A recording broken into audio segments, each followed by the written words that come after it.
Այսօր եմ Անյա Պողոսյան,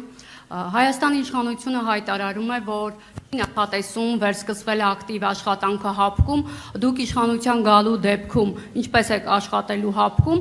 եւ նշեցիք, որ Ռուսաստանը համարում եք բարեկամ երկիր, թերևս նաեւ այս հայտարարությունը նկատի ունենալով ձեր ընդդիմախոսները մտավախություն ունեն, որ իշխանության գալու դեպքում Հայաստանի Ռուսաստանից կախվածությունը տնտեսապես եւ քաղաքապես մեծանալու է, հաշվի առնելով այն հանգամանքը, որ ձեր կապիտալի մեծ մասը այդ երկրում է, ինչպես կարձագանքեք։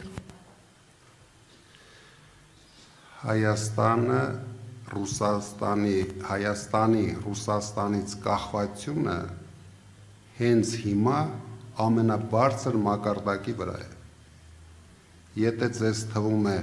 Հայաստանի իշխանությունների, Հայաստանի բյուջեի հաշվին է այսօր Հայաստանը ապրում ու զարգանում, դուք չարաչար սխալվում եք։ Դա կապ չունի Հայաստանի իշխանությունների հետ,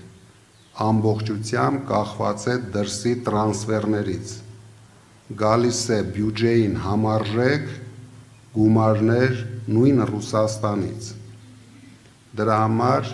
կախվածությունը ես ավելի մեծ մակարդակի, եթե ուզեմ էլ չեմ կարող հասցնել, բայց ես հասկանում եմ, որ Ռուսաստանը եղել է, լինելու է մեր ռազմավարական դաշնակիցը, լինելու է մեր գլխավոր տնտեսական դաշնակիցը, որովհետև մենք ուրիշ հնարավորություն այսօր չունենք։ Դա մի հատ կնոպկա սխմելով անջատել հնարավոր չի։ Տարիների ընթացքում մեր պրոֆեսիոնալ աշխատանքի հաշվին դուք տեսնեք, որ մենք գրավում ենք նոր շուկաներ եւ այդ կախվածությունը քչանալու է։ Իսկ հապկի դեպքում չարձագանքեցիք։ Հապկի դեպքում, երբ որ ներկա իշխանությունները պամպերսները հակած ինչ որ հայտարարություններ են անում,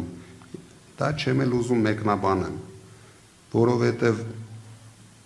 իրենք հնարավորություն ունեին, քանի տարի արդեն այդ հայտարարությունները անում են։ Մի հատ ստորագրությամբ դուրս գային հապկից։ Վախենում են, խի դուրս չեն գալիս։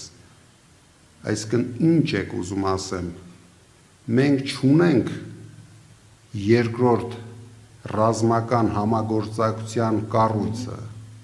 ոչ մեկ այսօր մեր հետ չի ստորագրի, բայց մենք չենք կարող լինելով փոքր երկիր, գոնե չունենանք ինչ-որ մեկ պետության, դե Փաշինյանը թող երեք Մակրոնի հետ ստորագրեր ռազմատնտեսական փոխօգնության պայմանագիր, ոչ թե երկեր պարեր բեմերի վրա, կարևոր հարցեր լուծեր մեր երկրի համար։